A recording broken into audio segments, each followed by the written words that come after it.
ये देश का कानून है, इसका नोटिफिकेशन निश्चित रूप से हो जाएगा और चुनाव से पहले के बाद पहले ही होगा। चुनाव के पहले ही सीए को अमल में आना है, इसमें किसी को कंफ्यूजन रखना नहीं है। नमस्कार दोस्तों, सिटीजनशिप अमेंडमेंट एक्ट, ये एक्ट जो कि साल 2019 में पास हुआ था और इसके बाद आपने देखा था कि ये एक्ट पास होते ही देश के कई जगहों पर इसके खिलाफ काफ़ी प्रोटेस्ट भी देखा गया। जैसे हमने प्रोटेस्ट देखा वेस्ट बंगाल के अंदर में, कुछ प्रोटेस्ट केरला में हुए, कुछ जगह पे कुछ यूनिवर्सिटीज़ में प्रोटेस्ट हुए, जैसे कि जामिया मिलिया इस्लामिया यूनिवर्सिटी में प्रोटेस्ट देखने को मिला, आपको अलीगढ़ मुस्लिम यूनिवर्सिटी में भी प्रोटेस्ट देखने को मिला। अब ये प्रोटेस्ट क्यों हो रहे थे? बेसिकली ये कहा जा रहा था कि ये सिटीजनशिप अमेंडमेंट एक्ट जो है ये डिस्क्रिमिनेशन कर रहा है मुस्लिम्स के साथ में। डिस्क्रिमिनेशन कैसे कर रहा है?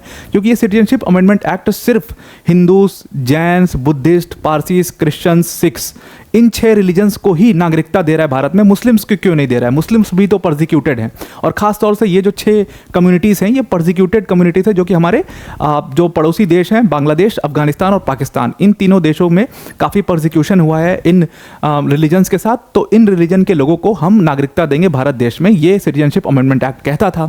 अब इसमें क्योंकि मुस्लिम्स को नहीं इंक्लूड किया गया था तो मुस्लिम्स इससे काफ़ी नाराज़ थे और वो प्रोटेस्ट कर रहे थे देश के जगह जगह पर।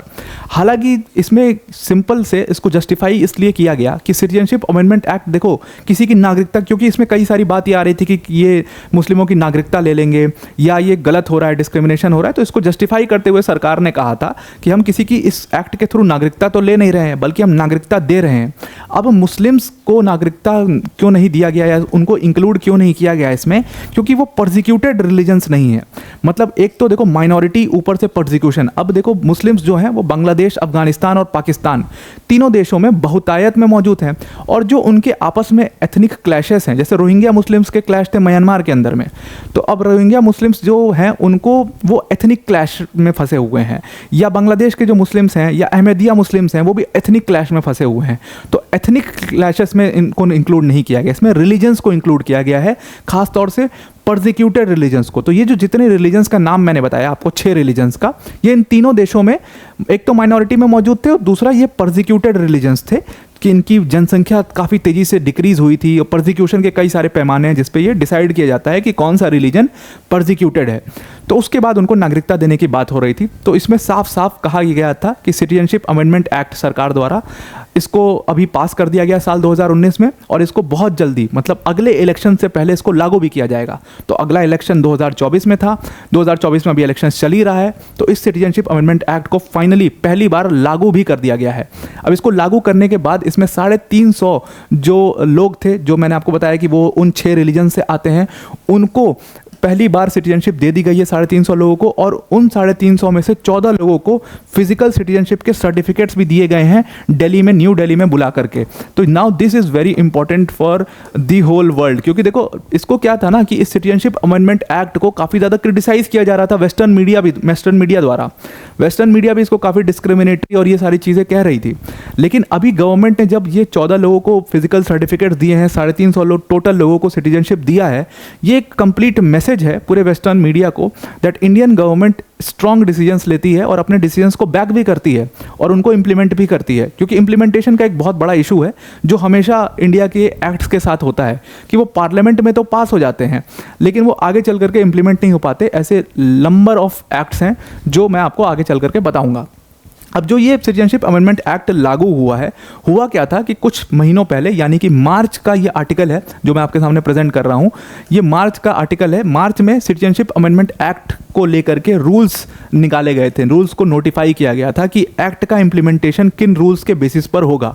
अब जैसे ये रूल्स आए उसके बाद फिर से प्रोटेस्ट शुरू हो गए, अलग अलग यूनिवर्सिटीज़ में, अलग अलग जगहों पे वहाँ पर प्रोटेस्ट हुए। हालांकि गवर्नमेंट ने वहाँ पर साफ किया और ख़ास तौर से हमारे होम मिनिस्टर जी का इसमें बहुत बड़ा रोल था। इसमें हमारे होम मिनिस्टर ने सीधा सीधा ये बयान दिया था कि भाई सिटीजनशिप अमेंडमेंट एक्ट तो इम्प्लीमेंट होगा ही होगा।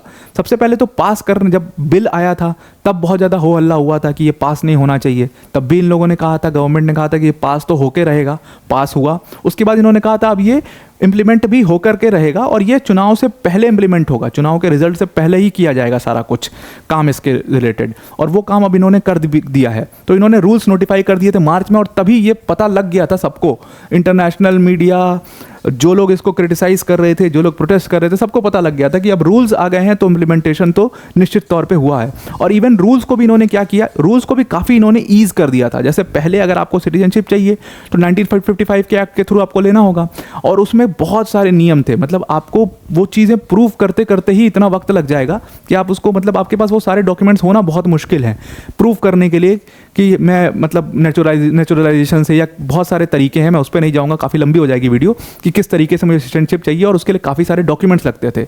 तो उन सारी चीज़ों को देखते हुए सिटीजनशिप अमेंडमेंट एक्ट के जो रूल्स निकाले गए, उन रूल्स को काफ़ी ज़्यादा ईज कर दिया गया। ईज कैसे किया गया? उन्होंने कहा कि भाई आपको सिटीजनशिप देने के लिए हमें सिर्फ 4 चीज़ों की ज़रूरत है। हमें एक तो चाहिए कि आपका कंट्री ऑफ ओरिजिन चाहिए, कि आप किस कंट्री से हो, क्योंकि 3 कंट्री के लोगों को अलाउ किया गया है। तो एक तो पाकिस्तान, बांग्लादेश और अफगानिस्तान, तो इन तीनों कंट्रीज़ के आप हो, इसके लिए हमें आपका कंट्री ऑफ ओरिजिन आपका क्या है उसका एक प्रूफ चाहिए होगा। दूसरा, हमें आपका रिलीजन का प्रूफ चाहिए होगा। तीसरी चीज़, आपका डेट ऑफ एंट्री का प्रूफ चाहिए होगा कि आप भारत में एंटर कब किए हो। और चौथी चीज़, आपको कोई भी एक इंडियन लैंग्वेज आनी चाहिए। 4 सिंपल से नियम है, लेकिन सबसे बड़ी बात यही आई थी ना, सबसे बड़ा सवाल इसमें यही आया था, खड़ा हुआ था कि भाई हम प्रूफ कैसे करेंगे, डॉक्यूमेंट्स कहाँ से लाएंगे वो लोग तो आधे लोग तो वहाँ से भाग करके आए हुए हैं, प्रोसिक्यूटेड लोग हैं बेचारे, वो वहाँ से भाग करके आए हैं। अब वो सारे डॉक्यूमेंट्स कहाँ हैं उनके, वहीं छूट गए, गिर गए, गायब हो गए, कहाँ चले गए वो डॉक्यूमेंट्स, वो प्रूफ कैसे करेंगे? तो इसको भी काफ़ी सिंपल कर दिया गया था प्रूफ करने के नियम को। इन्होंने कहा कि भाई आपका कंट्री ऑफ ओरिजिन किसी भी तरीके से हम प्रूफ हो सकता है। अगर आपने स्कूल या कॉलेज कहीं पर भी दाखिला लिया है जहाँ पर आप रहते थे, तो सिंपल आप उसका मार्कशीट दिखा दो या उसका एप्लीकेशन डिटेल्स दिखा दो, तो उससे प्रूफ हो जाएगा। या अगर आपके पास आपका बर्थ सर्टिफिकेट भी है तो आप बर्थ सर्टिफिकेट दिखा दीजिए, उससे भी प्रूव हो जाएगा कि आपका कंट्री ऑफ ओरिजिन क्या है। या अगर जहां पर भी आप रहते थे वहां का कोई भी लीगल डॉक्यूमेंट जो कभी भी किसी भी सरकार ने आपके लिए निकाला हो, जैसे रेंट एग्रीमेंट हो, या आपके पास कोई भी, जैसे हमारे यहाँ राशन कार्ड, पैन कार्ड, आधार कार्ड होता है, ऐसा कोई भी डॉक्यूमेंट जो कि गवर्नमेंट के द्वारा अथोराइज्ड है, तो वो आप प्रेजेंट कर दीजिए। उससे हम ये मान लेंगे कि आपका कंट्री ऑफ ओरिजिन क्या है। जरूरी नहीं है कि वो डॉक्यूमेंट वैलिडेटेड हो, मतलब वैलिडेटेड इन द सेंस कि एक्सपायर हो जाते हैं ना वो कुछ टाइम के बाद, तो वो एक्सपायर भी हो गया होगा, तब भी हम ये मान लेंगे कि आप उस कंट्री के ओरिजिन आपका उसी कंट्री का है। या आप इसमें अपने ग्रैंड पेरेंट्स या पेरेंट्स का वो भी दिखा सकते हो कि आपके पेरेंट्स या ग्रैंड पेरेंट्स वहाँ रहते थे, उनका ज़मीन के कागजात, लीगल डॉक्यूमेंट्स, कुछ भी आप दिखा सकते हो जिससे आपकी कंट्री ऑफ ओरिजिन प्रूफ हो जाएगी। नाउ दूसरी चीज़ आती है कि ये रिलीजन कैसे प्रूफ करेंगे हम इसमें। तो रिलीजन के लिए भी सेम डॉक्यूमेंट्स लग जाएंगे, ये स्कूल, ये बर्थ सर्टिफिकेट, ऐसी कोई भी डॉक्यूमेंट, उसमें भी रिलीजन मेंशन होता है तो वो आप दे दीजिए, तो उससे आपका रिलीजन भी मेंशन हो जाएगा और वो भी प्रूफ हो जाएगा। तो सेम डॉक्यूमेंट्स यहाँ पे भी काम कर जाएंगे। अब सबसे ज़्यादा पेज जो फंस रहा था वो यहाँ फंस रहा था कि डेट ऑफ एंट्री, इंडिया में आप एंटर कब किए हो, ये कैसे प्रूफ करेगा कोई। भाई वो लोग तो आधे से ज़्यादा लोग, मतलब बहुतायत में लोग इलीगली एंटर किए हुए हैं। अब वो कैसे बताएंगे कि डेट ऑफ एंट्री उनकी क्या है, और वो उसको प्रूफ कैसे करेंगे? सबसे बड़ी बात तो अगर उनको याद भी है तो उसको प्रूफ कैसे करेंगे लीगली कि डेट ऑफ एंट्री इनकी क्या थी। तो इसको लेकर के काफ़ी क्रिटिसिज्म था कि डेट ऑफ एंट्री कैसे प्रूफ करोगे, क्योंकि देखो सिटीजनशिप अमेंडमेंट एक्ट में साफ लिखा हुआ है डेट ऑफ एंट्री प्रूफ करना इसलिए ज़रूरी है क्योंकि वहाँ पर आप साफ लिखा हुआ उस एक्ट में कि अगर आप इंडिया के अंदर में 31 दिसंबर 2014 के पहले आए हैं तो ही आपको ये सिटीजनशिप मिलेगी, अदरवाइज नहीं मिलेगी। तो ये डेट प्रूफ करने के लिए कि इससे पहले हम आए हैं इंडिया में, उसके लिए आपको प्रूफ लाना पड़ेगा। तो इसको और ज़्यादा सिंपल कर दिया गया डेट ऑफ एंट्री को। कहा कोई बात नहीं, अगर आपके पास दूसरी कंट्री के डॉक्यूमेंट्स नहीं हैं, मतलब दूसरी कंट्री ने आपको कोई ऑथराइज डॉक्यूमेंट, तो ऑब्वियसली आप इलीगली भाग के आ रहे हो तो आपके पास नहीं होगा, तो कोई बात नहीं अगर आपके पास दूसरी कंट्री के डॉक्यूमेंट्स नहीं है। सबसे आसान तरीका इसमें दिया गया लोगों को। देखो कई रजिस्ट्रेशन टिकट्स कटती हैं अगर आप बॉर्डर क्रॉस करते हो, जैसा कि मैंने आपको म्यांमार वाली वीडियो में बनाया था कि सिंपल फ्री मूवमेंट रिजीम है, तो उसके तहत एक पर्ची कटती है लोगों की। वो पर्ची रजिस्ट्रेशन ऑफिस जो होता है, वो जो भी उनका डिस्ट्रिक्ट रजिस्ट्रेशन ऑफिस होता है, वो पर्ची काट के उनको दे देता है और वो लोग अलाउ हो जाते हैं। तो ठीक वैसे ही हर जगह पे ऐसे रजिस्ट्रेशन ऑफिसेज से वो पर्चियां कटती हैं। एक तो या तो वो हो आपके पास, लेकिन अगर आपने वो भी नहीं लिया है और आप बिल्कुल ही इलीगली घुसे हो भारत देश में, तो उसके लिए आप सिंपली क्या कर सकते हो, उसके लिए आप अगर कुछ साल से आप यहाँ पर रह रहे हो, कुछ टाइम से आप शरण लिए हुए हो भारत के अंदर में, तो आप भारत की किसी भी अर्बन या रूरल बॉडी यानी कि पंचायत, म्यूनसिपैलिटी, इन सब के किसी भी इलेक्टेड मेंबर से आप लिखित में लेकर के आ जाओ कि वो आपके डेट पर टेस्टिफाई करते हैं, ठीक है, और वो ऑथराइज कर दें आपको। तो बस वो सिंपल वो डेट मेंशन कर दें, अपना सिग्नेचर डाल दें और ऑथराइज कर दें कि हाँ ये पर्सन इसके पहले आया, मैं इस पर टेस्टिफाई करता हूँ, कोई भी इलेक्टेड मेंबर।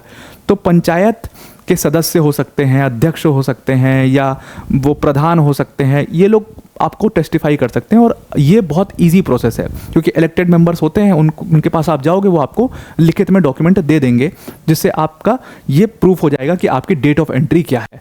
उसके बाद ये तीनों चीज़ प्रूफ हो गई तो उसके बाद तो कोई समस्या है ही नहीं। आप कोई भी इंडियन लैंग्वेज अगर जानते हो, अब देखो पड़ोसी देश जो हमारे पाकिस्तान, उसके बाद आपका हमारा बांग्लादेश, अफगानिस्तान, यहाँ के लोग जो है वो नॉर्मल लोग तो हिंदी, पंजाबी, बांग्लादेश में बांग्ला जानते ही हैं, वो सब इंडियन लैंग्वेज है।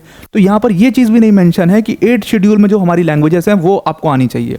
अब ऐसा भी कोई इंपॉर्टेंट चीज़ नहीं है। देखो पहले अगर आपको सिटीजनशिप चाहिए थी, 8th शेड्यूल का अंदर जो लैंग्वेजेस मेंशन है, जो एनलिस्टेड लैंग्वेजेस हैं, वो आनी चाहिए। उनमें से कोई भी एक लैंग्वेज आनी चाहिए, तभी आपको सिटीजनशिप मिलेगी भारत की। ये एक बहुत बड़ा नियम था। अब इसको भी ईज कर दिया गया, कहा कि 8th शेड्यूल कुछ नहीं मेंशन है सीए के रूल्स में, उसमें कहा है एनी इंडियन लैंग्वेज। तो कोई भी अगर आपको भारतीय भाषा आती है तो आप वो भारतीय भाषा का प्रूफ दे दीजिए और आपको सिटीजनशिप ये चारों नियम पर मिल जाएगी। तो अब मतलब सिटीजनशिप पाना काफ़ी आसान हो गया उन लोग के लिए जो कि परसिक्यूटेड थे। तो मेन बेसिक सीए रूल्स का मतलब ही ये था नोटिफाई करने का कि हम इसको इम्प्लीमेंट करने जा रहे हैं और हमको नियम बहुत आसान रखने हैं।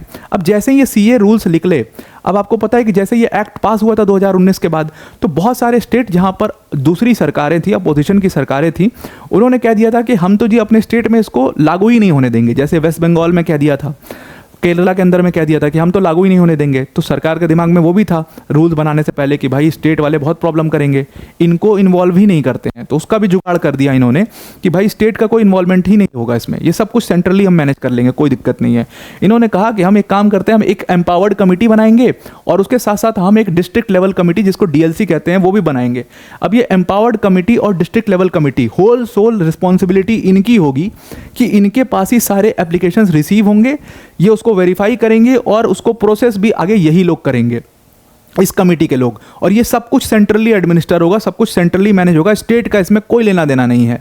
और ये सारा कुछ जो एप्लीकेशन है, वो सब कुछ जो है वो सारा कुछ इलेक्ट्रॉनिकली किया जाएगा, ऑनलाइन किया जाएगा। तो इसमें स्टेट का कोई लेना देना है ही नहीं। इसीलिए अमित शाह जी ने अभी कुछ टाइम पहले का उनका एक बयान आया था कि हमारे पास टोटल 25,000 एप्लीकेशंस आ गए हैं सिटीजनशिप अमेंडमेंट एक्ट के अंदर। अब ये 25,000 एप्लीकेशन जो आए हैं, वो चीज़ ये बताती है, अब ये सिंपली ये चीज़ बताती है कि इस पे अप्लाई करना काफ़ी आसान है एज़ कम्पेयर टू पहले वाले रूल्स के हिसाब से। तो यहाँ पर ये चीज़ बिल्कुल सक्सेसफुली इम्प्लीमेंट हो रही है इसी वजह से, क्योंकि इसमें अप्लाई करना आसान है। जब पहला ही स्टेप मुश्किल हो जाता है तो लोग जो है वहाँ से पीछे हट जाते हैं। अब जब पहला स्टेज इन्होंने आसान कर दिया है तो लोगों ने 25,000 की मात्रा में इसमें अप्लाई किया था। और उसी लिए कहा यह जा रहा है कि क्योंकि ये सेंट्रली मैनेज हो रहा है तो इसमें धांधली के भी चांसेस बहुत कम हैं। और इसमें स्टेट का जो अपनी मनमानी करने वाली बात थी कि भाई उन स्टेट्स में जहाँ पर बीजेपी की सरकार है, असम वगैरह में, वहाँ पे तो ये लागू हो जाएगा, लेकिन जहाँ पे नहीं है वहाँ के लोगों का क्या होगा? वहाँ के लोगों को तो ये सिटीजनशिप नहीं मिल पाएगी। ये एक बहुत बड़ा क्वेश्चन था कि वो सरकारें तो साफ कह रही हैं कि हम अपने स्टेट में लागू ही नहीं होने देंगे, तो वहाँ के लोगों के साथ तो गलत हो जाएगा, डिस्क्रिमिनेशन हो जाएगा, उनको इसका लाभ नहीं मिल पाएगा सीएए का। तो उसी के लिए ये कहा गया था कि ये सारा कुछ सेंट्रली मैनेज करेंगे, इसमें स्टेट का कोई इन्वॉल्वमेंट ही नहीं होगा। और इसीलिए अभी आपने देखा कि 14 सिटीजनशिप सर्टिफिकेट लोगों को फिजिकली बुला करके कैपिटल के अंदर में दे दिए गए। और ये एक बहुत बड़ा मैसेज गया है पूरे वेस्टर्न मीडिया को कि इंडिया ने जो एक्ट पास किया उसको बैक किया इन अमिड्स ऑफ क्रिटिसिज्म, इतना क्रिटिसिज्म के बावजूद, और उसको फाइनली इंप्लीमेंट किया। जैसे आपके पास एक एग्जाम्पल है, सबसे ताज़ा एग्जाम्पल फार्म लॉज का लेते हैं। फार्म लॉज मेजॉरिटी से पास हुआ पार्लियामेंट के अंदर में, लेकिन बाद में प्रोटेस्ट हुए, प्रोटेस्ट के बाद सरकार को वो वापस लेना पड़ा। अब ये वापस लेना पड़ा जो ये भी एक मैसेज देता है कि was government not very sure about the laws, ये सारे क्वेश्चन सामने आ जाते हैं। तो इसलिए उन्होंने वापस ले लिया। अब ये एक बहुत बड़ी समस्या है कि इम्प्लीमेंटेशन जब तक किसी एक्ट का नहीं होता है तो उसके पास हो जाने से बहुत खुश नहीं होना चाहिए। अब जैसे 370 2019 में पास हुआ, लेकिन वो क्या इम्प्लीमेंट हो पाया? तो अगर वो इम्प्लीमेंट हो गया है वेल एंड गुड, अगर नहीं हो पाया तो मतलब वो फेलियर है। तो अभी देखा आपने 370 वहाँ से वापस लिया गया और बाकायदे उसका इम्प्लीमेंट, जो चेंजेस हुए उसका इम्प्लीमेंटेशन भी हुआ जम्मू एंड कश्मीर में। इसीलिए आप इतना ज़्यादा वोटर टर्नआउट वहाँ पर देख रहे हो। तो ये सारी चीज़ें क्या दिखाती हैं कि वो सक्सेसफुल हुआ स्टेप।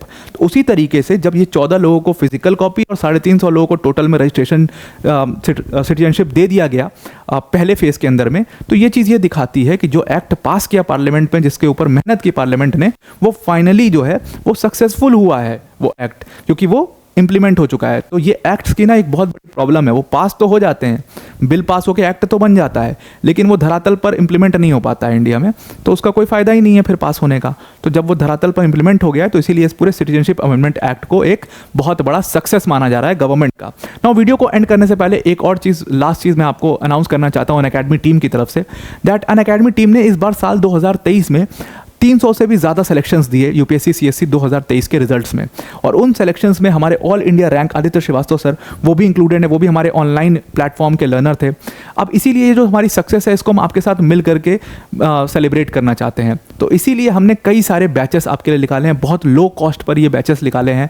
इसमें आप 15 मंथ्स का भी बैच ज्वाइन कर सकते हो, वो भी ऑप्शन आपके पास, उसका प्राइस आपको सामने दिख रहा है। 18 मंथ्स का भी ले सकते हो। अगर आप को अगले साल नेक्स्ट ईयर देना है, इस साल नहीं एग्जाम देना है, उसके नेक्स्ट ईयर देना है, तो आप 24 मंथ्स का भी ले सकते हो, 2 साल का कोर्स ले सकते हो। उसके भी नेक्स्ट ईयर अगर आपको देना है तो आप 30 मंथ्स का ले लीजिए कोर्स। तो ये सारे ऑप्शंस अवेलेबल हैं आपके पास। सिंपली आपको क्या करना है, इस प्राइस में आपको कई सारे बैचेस मिलेंगे। इसमें देखो ये एक बैच की प्राइस नहीं है। अगर आप 15 मंथ्स का सब्सक्राइब करते हो तो इसमें आपको वेरियस बैचेस मिलेंगे, जैसे हमारा आरंभ बैच है जो कि इंग्लिश मीडियम में है, इसमें आपको इंग्लिश वाला बैच मिलेगा जिसका नाम ट्रायम बैच है, जिसमें सरमत सर जैसे फैकल्टीज होंगी। उसके बाद इसमें आपको हिंदी मीडियम का भी बैच मिलेगा, लक्ष्य बैच। तो आप जिस बैच से भी चाहो उस बैच से इसमें पढ़ाई कर सकते हो। सिंपली आपको क्या करना है, जहां पे यूज कोड का ऑप्शन आएगा इस तरीके से, वहां पे सिंपली आपको वर्ल्ड अफेयर्स टाइप कर देना है विदाउट एनी स्पेस, कैप्स या स्मॉल दोनों में कर सकते हो। वर्ल्ड अफेयर्स टाइप आपका ये वो लग जाएगा, आपका डिस्काउंट लग जाएगा। और इन सब चीज़ों के अलावा अगर आप बहुत अच्छा बड़ा डिस्काउंट चाहते हो तो हमने आपके लिए वो भी काम कर दिया है। आपके लिए हमने एक स्कॉलरशिप टेस्ट प्लान किया हुआ है। ये स्कॉलरशिप टेस्ट बेसिकली 19 मई को होने वाला है, और इस स्कॉलरशिप टेस्ट देने से आपको बहुत सारे फायदे हैं। एक तो आपको ये समझ में आ जाएगा कि यूपीएससी के स्टैंडर्ड्स क्या होते हैं, उसके क्वेश्चन के लेवल क्या होते हैं, टाइम मैनेजमेंट का क्या गेम है, मेंटरशिप का क्या गेम है, गाइडेंस कितनी ज़रूरत है, पढ़ाई कहाँ पे स्टैंड करते हैं, ये सारी चीज़ें आपको पता लगेंगी। दूसरी चीज़, अगर आप अच्छा परफॉर्म करते हैं आप को 90% तक की स्कॉलरशिप भी मिल जाएगी हमारे यूपीएससी सीएससी के किसी भी कोर्स में। और अगर आप लकी हुए तो आपको कई सारे एक्साइटिंग प्राइसेस इसमें मिल सकते हैं, जैसे आप लैपटॉप जीत सकते हो, अमेजॉन वाउचर्स जीत सकते हो, ये सारी चीज़ें, या 1-to-1 मेंटरशिप, या आपको एक प्रीलिम्स की टेस्ट सीरीज फ्री मिल जाएगी। ये सारी चीज़ें भी हो सकती हैं। तो इस टेस्ट को आप ज़रूर से ज़रूर अटेम्प्ट करिए। 19 मई को है, डिस्क्रिप्शन में हमने लिंक दिया, उस पर सारी डिटेल्स हैं हमारे सारे बैचेस की भी और ये स्कॉलरशिप टेस्ट की भी। एक बार आप इसको ज़रूर से देख लेना। तो आई होप आपको ये पूरा आर्टिकल समझ में आ गया होगा। आज के लिए इतना ही। Thank you and have a nice day.